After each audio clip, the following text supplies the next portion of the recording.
Welcome to the Reality Taboo, where no topic is off limits. It's March 22nd, 2025. I'm Jeff. Joining me is my co-host, Ness. First topic, I'm going to lead off with an article from the Wall Street Journal dated March 19th, 2025. Title, Trump turns fight over deportation flights into a constitutional showdown.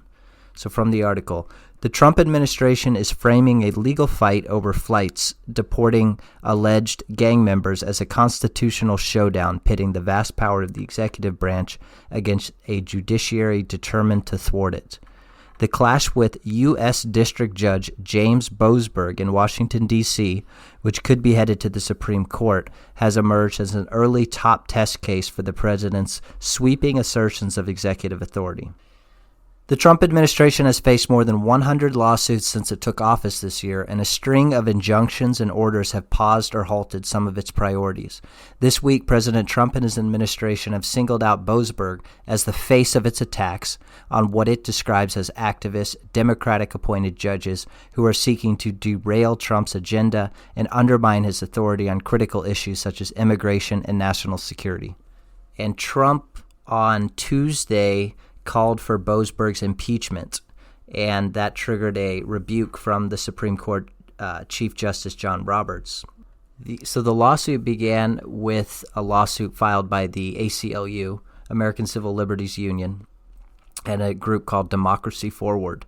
And this challenged the president's move to invoke powers under the Alien Enemies Act to swiftly deport members of Tren de Aragua, a violent Venezuelan gang. And then during an emergency hearing on Saturday, Boasberg issued a restraining order that temporarily blocked Trump from using the Alien Enemies Act to deport Venezuelans.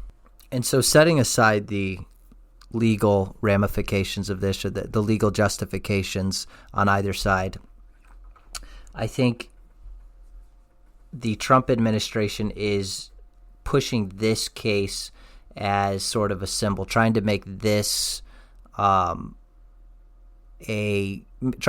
judge in this case a symbol of judicial overreach. And I think optically that's a wise decision, because you have a single judge telling a president that he's not allowed to deport illegal alien Venezuelan gangbangers. And this looks like it could be shaping up to Donald Trump's Andrew Jackson moment. That is a reference to Andrew Jackson's apocryphal quote of, "John Marshall has made his decision, now let him enforce it." And that was, Andrew Jackson made that remark in response to a Supreme Court ruling in 1832 regarding the authority of the federal government to negotiate with Native American tribes. And there's some dispute on this case involving deporting the illegal aliens. There's some dispute over the timing of the judge's order, in which he ordered the Trump administration to turn the planes around that were deporting the Venezuelans, turn them around and bring them back to the United States. And there's some dispute over the timeline on when the Trump administration was made aware of the ruling, whether the planes were landed still on U.S. soil and they heard the order and they sent the planes anyway, or whether the planes were already in the air outside of U.S. airspace when they heard the order. But at least rhetorically, the Trump administration seems to all be on the same page in denying the very legitimacy of the judge making these rulings. And I think they're trying to get the case up to the Supreme Court, and it sounds like they might be going after the very idea of judicial review. And judicial review is not statutory. It's not in the Constitution. It's case law. It's essentially judge-made law from Marbury versus Madison in the early 1800s, which essentially created the idea of the concept of judicial review. And so, again, with a theory called unitary executive theory, says that the executive branch has essentially a very broad power, and that would go along with, or would be in harmony with, the idea that judicial review is illegitimate and that this judge does not have the authority to stop the Trump administration from deporting illegal aliens. And so this whole case began with Trump actually made a proclamation on March 15th, 2025. And I want to read some of that, the proclamation that he made. It's entitled Invocation of the Alien Enemies Act regarding the invasion of the United States by Tren de Aragua. So, quote, I find and declare that TDA, Tren de Aragua, is perpetrating, attempting, and threatening an invasion or predatory incursion against the territory of the United States. TDA is undertaking hostile actions and conducting irregular warfare against the territory of the United States, both directly and at the direction, clandestine or otherwise, of the Maduro regime in Venezuela. I proclaim that all Venezuelan citizens 14 years of age or older who are members of TDA are within the United States and are not actually naturalized or lawful permanent residents of the United States are liable to be apprehended, restrained, secured, and removed as alien enemies. This is happening against a backdrop of what we predicted, black-pilled predictions that we made previously about how there would be an initial push from the Trump administration on the immigration front, but it would quickly devolve into retail political fighting. And so this is happening in the backdrop of DHS no longer even showing how many apprehensions and deportations they're making on a daily basis, because the rate of deportation and apprehension is virtually identical to that of the Biden administration during the first year of Joe Biden's presidency. We're on the order of a couple 100,000 deportations occurring each year at the current rate that the Trump administration has affected in the first couple months of Trump's presidency. I certainly hope that, I think this is a fight that has to happen across a lot of the Western world. The critarchy, which is a word that means rule by judges.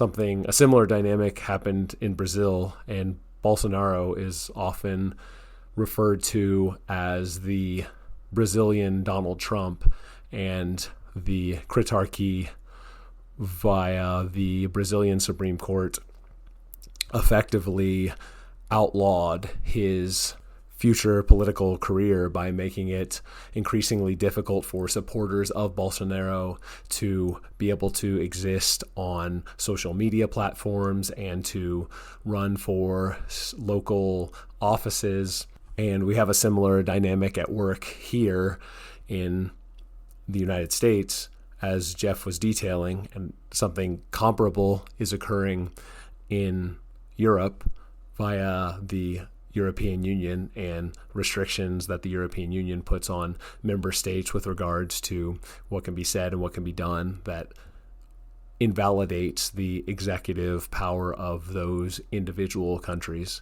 So I think this is a dynamic that's playing out all across the Western world. It is encouraging to see the Trump administration use terminology like invasion and invaders. It would be nice to see the administration become unified on that rhetorical front. There is really no reason to continue to adopt or to utilize the leftist framing of undocumented immigrants or even illegal immigration. Invader is a more apt term, and it presumably provides the executive with more authority as commander-in-chief of the armed forces to repel invasion.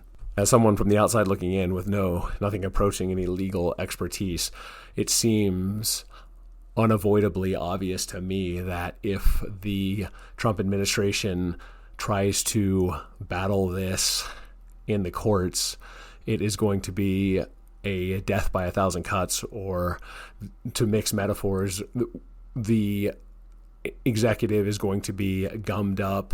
And at the risk of repeating myself, to have the momentum broken of the Trump administration, where we get into a situation where it is these endless rhetorical and legal battles with the bureaucratic state that ends up consuming the better part of Trump's second term, so that in 2028 we find ourselves in a situation where only a couple 100,000 or maybe 1 million illegal invaders are removed, while estimates show that several more million entered the country during that same period of time, and we end up with a second Trump administration that is a little more effective in what it was actually able to accomplish as the first administration was. I think this is the time that the Red Caesar needs to step into the shoes that have been laid out for him, because if he doesn't, I see no other realistic path to enact what he ran on and what putatively was able to put him into the White House for a second term. So to put it more pithily, I think he needs to do what Andrew Jackson did. Andrew Jackson is one of, as Trump describes it, one of the presidents that Trump looks up to the most, admires the most. And so here is a perfect opportunity to channel that Jacksonian energy and overrule the critarchy. If you follow left-wing media right now covering the Trump administration, the phrase you'll hear a lot is constitutional crisis. And presumably this is what they were referring to, where there is a breakdown in the constitutional order of the United States government. So in this case, you potentially have the executive branch disregarding, ignoring the decree of the judicial branch. And so people like, for instance, I saw Jamie Raskin give a speech protesting one of Trump's allegedly illegal executive actions. I can't remember at the moment what it was. I think it was when Trump was giving his very aggressive speech at the Department of Justice, saying how corrupt rightly so, how corrupt the Biden Department of Justice was, and how Trump is going to enact revenge. He didn't necessarily use the word revenge, but that was the gist of the speech, that he was going to use the power that he had to go after and punish his enemies. And so Jamie Raskin was, of course, protesting this. And in the course of his speech, he referenced Thomas Paine, who, of course, was a great early American patriot. And he talked about how people like Thomas Paine would encouraged Americans to resist the will of a tyrant, George III, and how what Trump was doing was fundamentally opposed to American values, and he invoked the Founding Fathers. And so you see that quite frequently. I think even the Kamala Harris campaign unsuccessfully tried to adopt the banner of patriotism and say that they were representing what America really was. And again, you would appealing to the Founding Fathers. And I just find that a very interesting thing for the left to do. So the left will resort, in this case, with Trump, they'll resort to the Constitution. And yet at the same breath, they'll say that the Constitution and its accompanying institutions were created by white males explicitly for the benefit of whites. And that's where you get phrases like systemic racism, white supremacy, how America is systemically racist, and it's the very foundations of the country inherently disadvantage black people. And so if that's the case, why would the left go to bat for the Constitution and its institutions, which are suffused with white supremacy and anti-black bias? And this gets to one of many, or one of several, fundamental contradictions of America, at least as America exists in 2025. It was fundamentally designed for whites.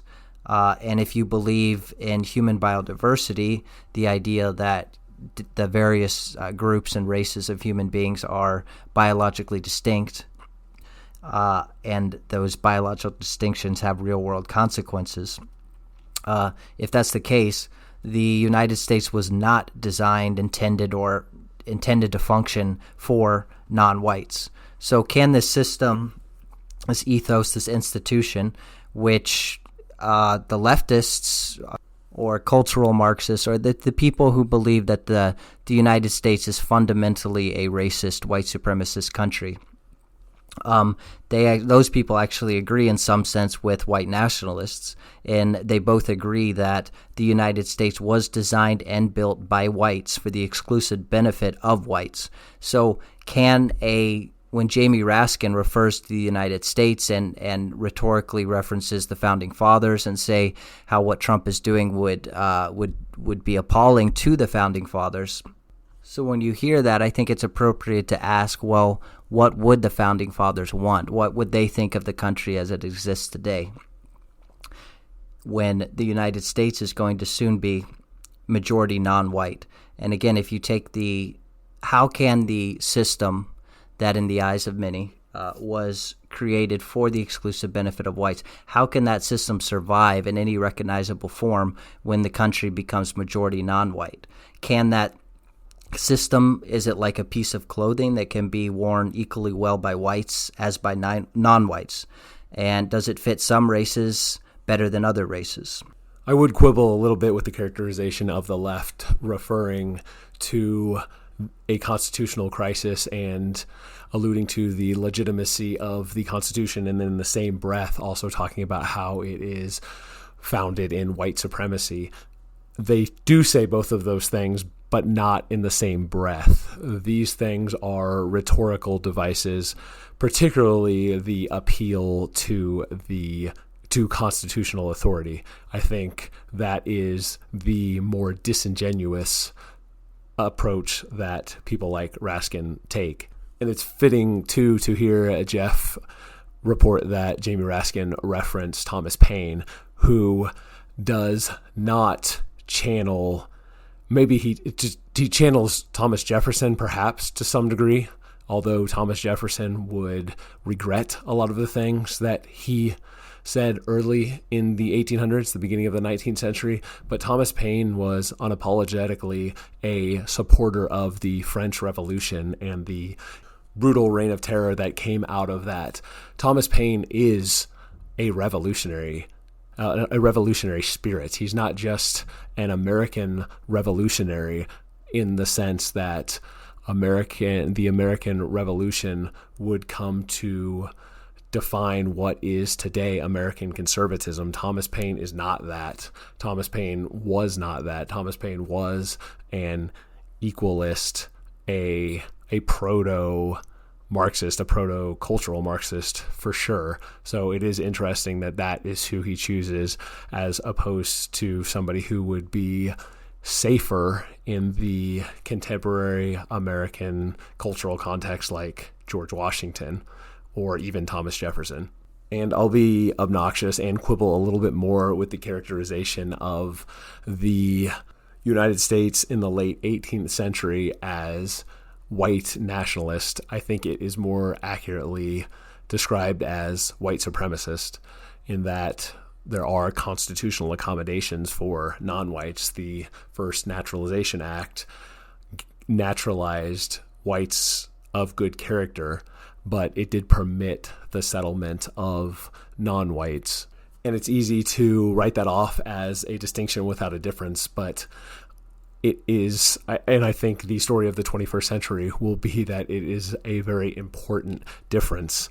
We're jumping ahead a little bit, but the war between the states in the 19th century, the American Civil War, was, to be a bit reductionist, a war between the white nationalist North and the white supremacist South. And in that regard, the founding fathers were more in line with the arguments and affinities of the American South in the 19th century than they were of the North. It's not for nothing that Abraham Lincoln is often referred to as the second founding father, or the second generation. The Lincoln generation is the second generation of American founding fathers, because the nation that would come out of the Civil War would in many ways be unrecognizable by the first founding generation, and what the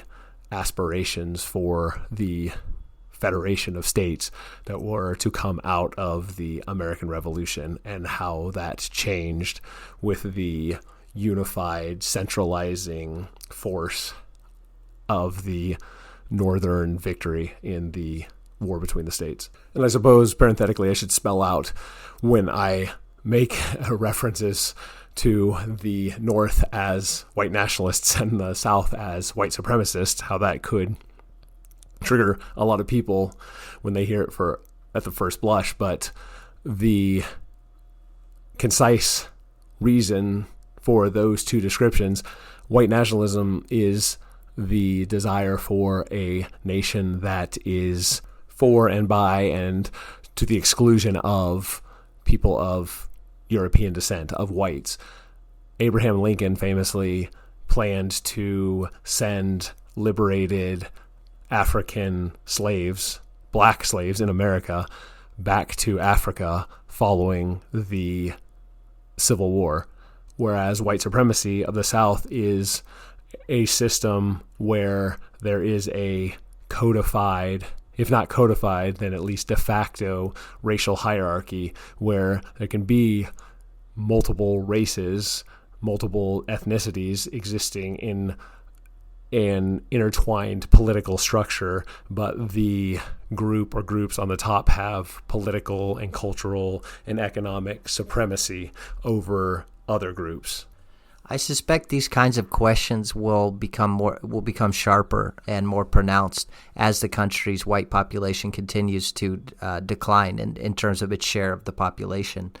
The question of what is America, I think an honest analysis of, if you're judging by what did the founding fathers think, what were their intentions in setting up the United States, I think that's a fair way to look at what is America.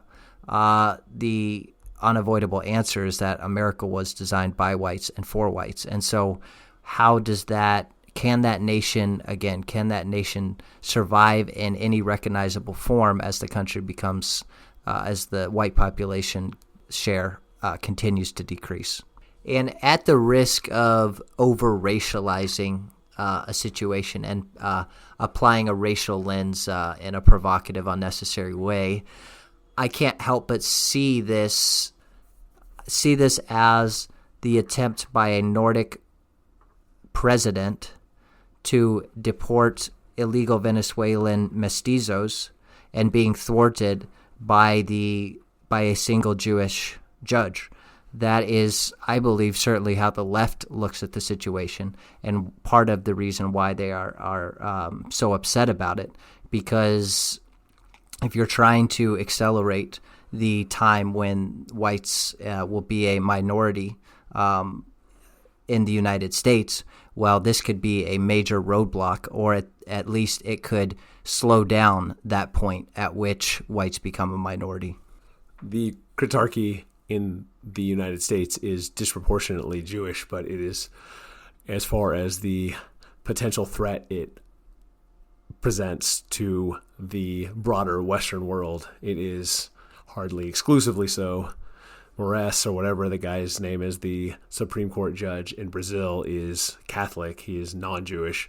But while it may be debatable as to whether or not the United States is a proposition nation, it is less arguable that the revolutionary spirit is propositional and not ethnically or racially exclusive. And by propositional nation, I am using a phrase, perhaps one that I shouldn't use, because it runs counter to the actual definition of the word nation. The Oxford Dictionary definition of a nation is, quote, a large body of people united by common descent, history, culture, or language, inhabiting a particular country or territory, unquote. A propositional nation, in contrast, has nothing to do with descent or history or culture or language. It simply asks for an assent to a list of propositions,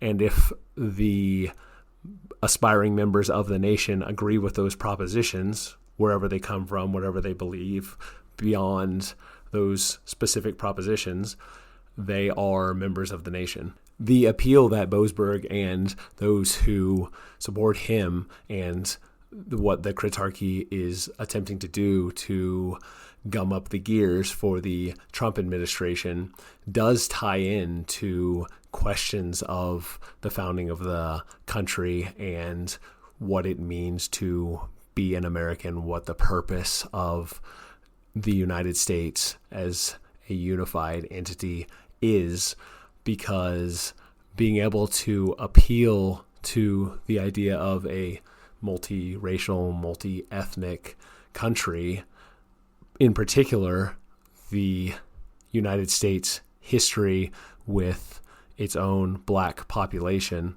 that became naturalized, became citizens, but were not initially so, that permits a situation where the idea that we are going to throw out mestizos, throw out Amerindians, when we have sins still to pay off for the poor treatment of our embondaged African population. With that framework in existence makes it very difficult to deport Central or South Americans or Asians or anyone else. And I think, too, there is perhaps a subconscious acceptance of an illegal alien invasion by a lot of boomer-type, traditionalist, white Americans, because they make the calculation, again, I think subconsciously, that Hispanics are less disruptive and less antisocial on average than the native black population, the American black population is. And this isn't a thought process unique to me. Steve Taylor has written much about this, how there is this assumption that is not often articulated, could not ever really be articulated because it's an incorrect assumption, but it's still one that a lot of Americans on the right tend to operate under, which is the idea that if we permit Juan to stay, then we are somehow sending Jamal out of the country, when in reality Jamal is here already. That's already baked into the cake, for better or for worse. And so the question is simply, are we taking Juan or not? So there is a lot of baggage, cultural baggage, for MAGA types to work through before they even get to a firm resolution that deportation on a large scale is something that is an imperative. And this is why this is one of the many reasons that I am quite black-pilled on the idea that there is going to be anything close to a meaningful repatriation of illegal aliens from the United States to their countries of origin during the next 4 years. Moving to the next topic, this also relates to the ideas of citizenship and immigration and what kind of immigrants, if any, does the United States want to have. So I'm referring to the detention of Mahmoud Khalil. So 30-year-old Mahmoud Khalil, a Syrian who came to the United States in 2022 on a student visa to attend Columbia University in New York City. And so the next year, 2023, he married a U.S. citizen, the daughter of immigrants from Syria. They are expecting a baby next month. And then last year, 2024, Khalil was granted a green card for resident alien status. And so then after the Hamas attack on Israel in October 2023, Khalil became a busy activist in the pro-Hamas, the anti-Israel student demonstration at Columbia. And then on March 8th of this year, 2025, Khalil was arrested at Columbia under the 1952 Immigration and Nationality Act, which lets the federal government remove a foreigner whose presence it thinks is a national security threat. And so I am still working through my feelings on this in this situation because on the one hand, I don't think a person like Khalil ever should have been permitted to be in the United States. Just at the very least, the social disharmony and chaos and lack of social cohesion that he creates by coming in and just purposefully disrupting, interrupting, preventing students from attending school. I just don't see how this person being in the United States makes the United States a better place. On the other hand, I think it is also clear that he is being targeted and potentially deported because of his speech, because the powers that be don't like what he's saying, don't like the message that he's conveying. He's not even accused of doing anything that would be illegal for a United States citizen. He hasn't committed any violence, any property crimes that I'm aware of. And so he is being deported for speech. And so what I'm saying is it's very clear that if he had been a U.S. citizen, this would be what the government is doing would be a clear violation of the First Amendment. And he is not a citizen. However, he does have a green card. He is legally in the United States, and he has pretty much the furthest you can get to becoming a citizen without actually being a citizen, which is green card status. And so Khalil's detention has become a cause célèbre to the left. And so their moral justification for defending Khalil is a defense of free speech. But then I would ask whether this it's hard to take seriously these people resting their moral case on the First Amendment when we went through 4 years of COVID, in which those same people were happy to censor anyone who raised any questions about the vaccine, about wearing masks, about any of the public policy health directives issued by people like Fauci. I don't think those same people had concerns about the First Amendment then. And so I think the problem here is this really comes back to the root. The root of the problem is somebody like Mahmoud Khalil never should have been in the United States in the first place. But now that he's here, we're forced to be, the United States is forced to be shown as a hypocrite on the subject of free speech. And it's almost a self-inflicted wound. Like the United States should never have been in this position in the first place. And then lastly, I think this showcases another idea we've talked about before on the Reality Taboo, that of MAGA essentially being including Israel as the 51st state, because that's the only way that MAGA has any sort of coherence. Because as it stands, MAGA is essentially, to some extent, it's America first, except when it comes to the foreign country of Israel. Then Israel is treated as important as any of the 50 United States. And so that's the case here. Khalil would not be facing deportation if he had been speaking aggressively and had been insulting, say, Germany or Japan or North Korea or any African country. It's only because he is criticizing the one foreign country that MAGA will not permit criticism of, Israel. That's why he's being deported, or that's why the Trump administration is attempting to deport Mahmoud Khalil. I concur with that characterization that Jeff made about MAGA making sense and being coherent if Israel is the 51st or perhaps the first state among the 51 states in the United States. It does make sense if viewed through that lens, but it does not make sense coherently if it is not viewed that way. And my quibbling will continue. It may be a cause célèbre for some portion of those on the left. Rasmussen ran a survey this week asking respondents if they supported or opposed the deportation of Mahmoud Khalil.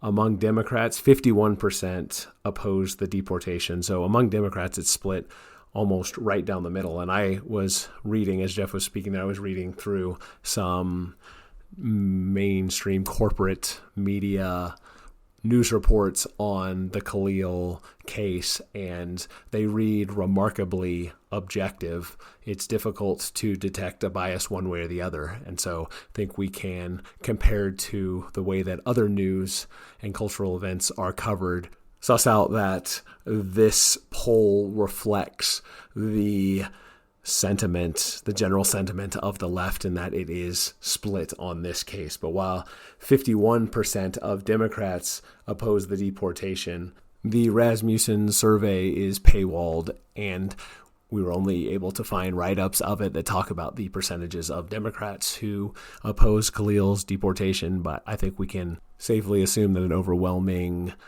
percentage of Republicans support the deportation, although the news write-ups just say that a majority support the deportation among Republicans, while a very slim minority of Democrats do. And so ethical and legal ramifications aside, this is probably a politically beneficial fight for the Trump administration to be waging, because it's one where Republicans are on the same page and Democrats and the left are split down the middle. And so it's something that will have majority support and will also split the opposition to the Trump administration. The next topic is the release of a video game this week called Assassin's Creed Shadows. It is the latest installment in a long-running, very successful series developed by the video game company Ubisoft. It is set in 16th century feudal Japan and features two protagonists. So you would assume, I think most people would assume, that the two protagonists would be Japanese. However, this is 2025, and so actually one of the two protagonists, Yosuke, is an African. The other, Naoi, I'm not sure how to pronounce it, Naoe, is actually a fictional Japanese shinobi. And so, predictably, the African protagonist is getting the lion's share of the attention. And so there has been a lot of controversy about this game. It's dubious whether Yosuke even existed. Now, Ubisoft is claiming that Yosuke was a real historical figure and that there was truly a African samurai during the 15th century in Japan. However, there's a lot of controversy itself on whether there is actual evidence that Yosuke existed. Funnily enough, the primary evidence comes from a white, I believe he's British, but a white male historian who lives in Japan and studies Japan, and he has claimed he has found evidence that this African samurai existed.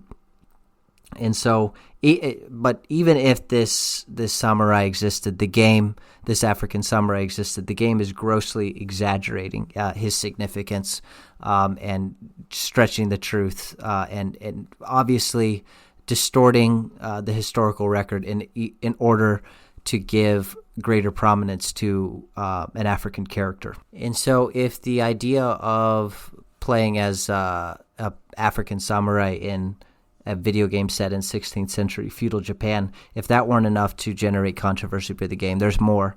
There's actually gameplay elements which allow players to vandalize sacred Shinto shrines and temples. And Shinto is the indigenous religion of Japan.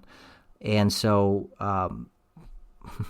this is a bit of an understatement, but some Japanese saw this as disrespectful to Japanese culture and religious traditions, and this prompted backlash from both religious leaders and players of the game, and the inclusion of these mechanics was criticized.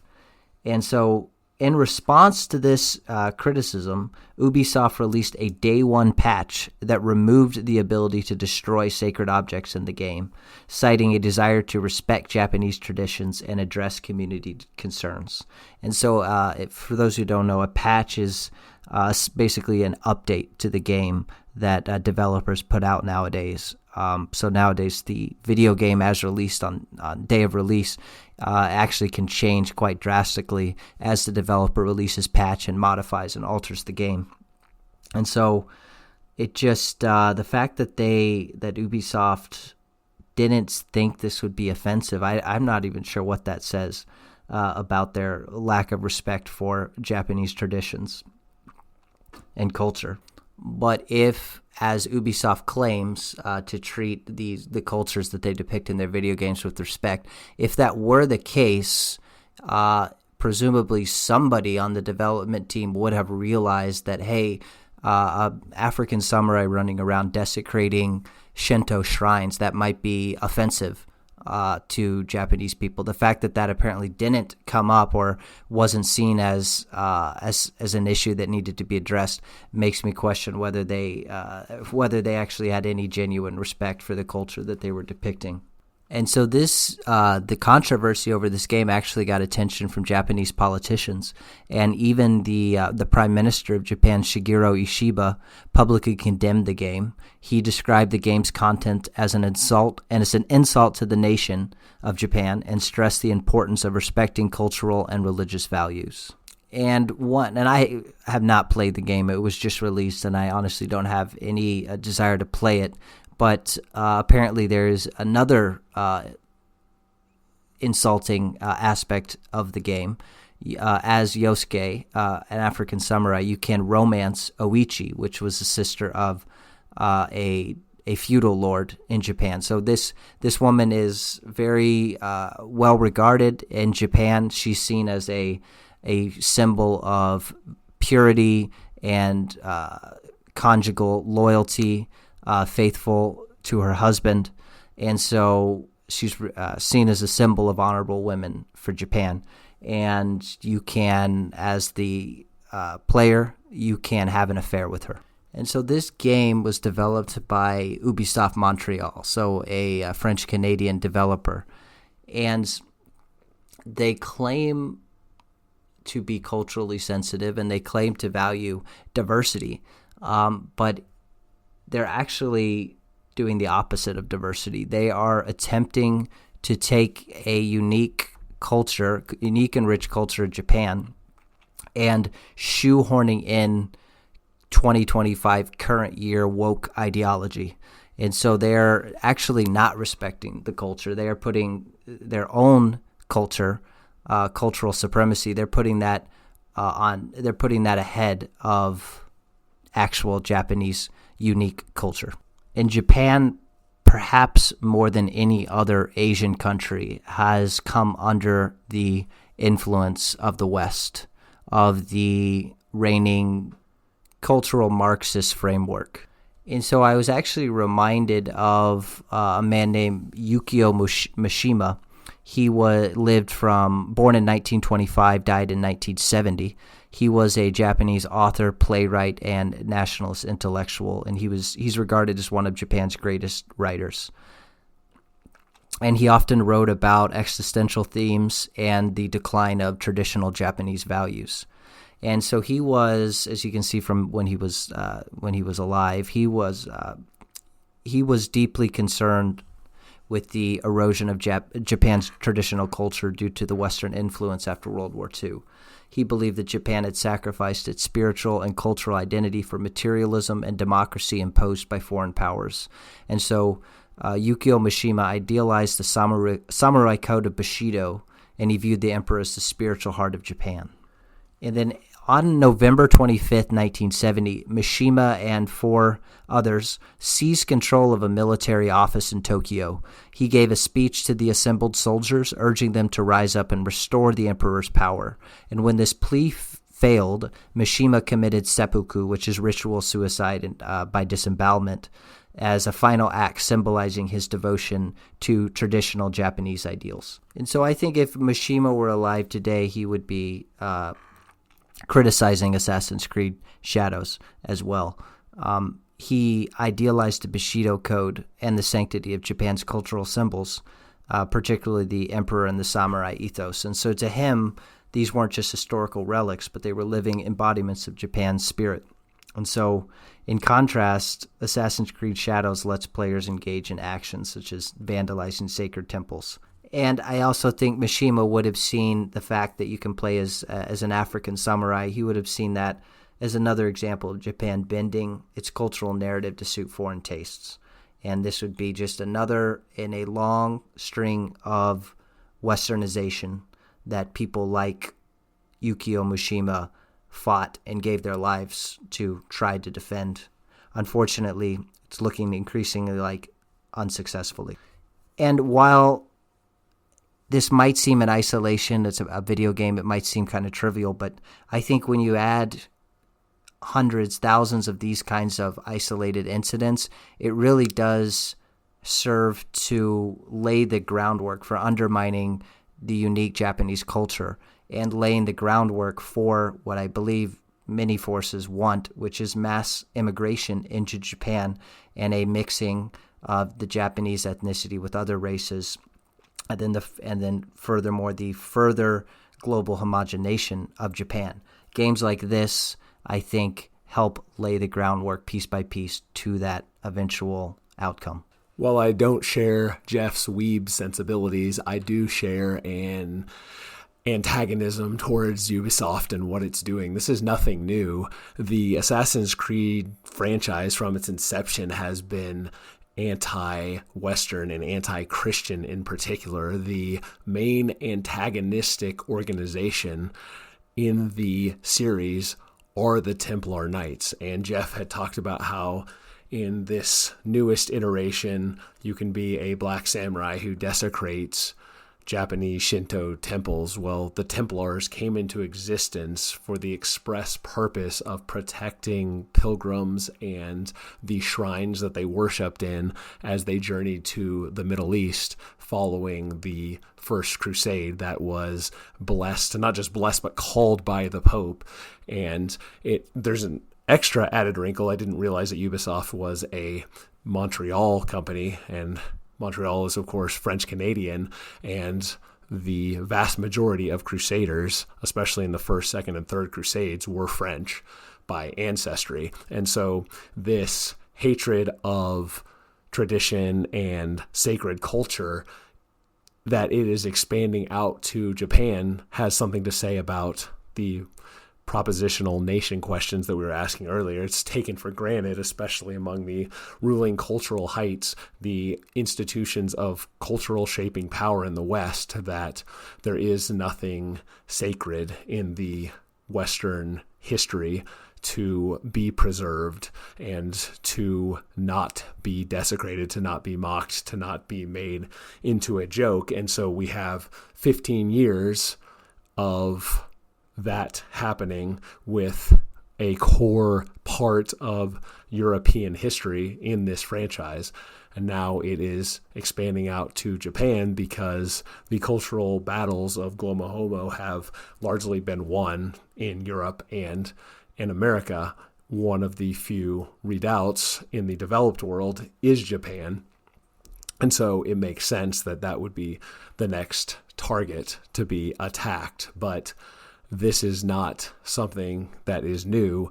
It is, to the contrary, this is the almost inevitable conclusion, or near the end of the inevitable conclusion of what happens. The great nothing consumes all cultures. If true diversity is like a Thanksgiving table with turkey and sweet potatoes and cranberry dressing, salad, and all of these different things, the Glomo Homo version of Thanksgiving is taking all of that stuff, putting it into a big blender, blending it all together, and then making everyone consume a 64-ounce cup of the slurry that is produced. And though Japan's TFR problems, total fertility rate problems, the inability to breed at anything close to replacement level is significantly worse even than that of the West, there are multiple dimensions of civilizational decline,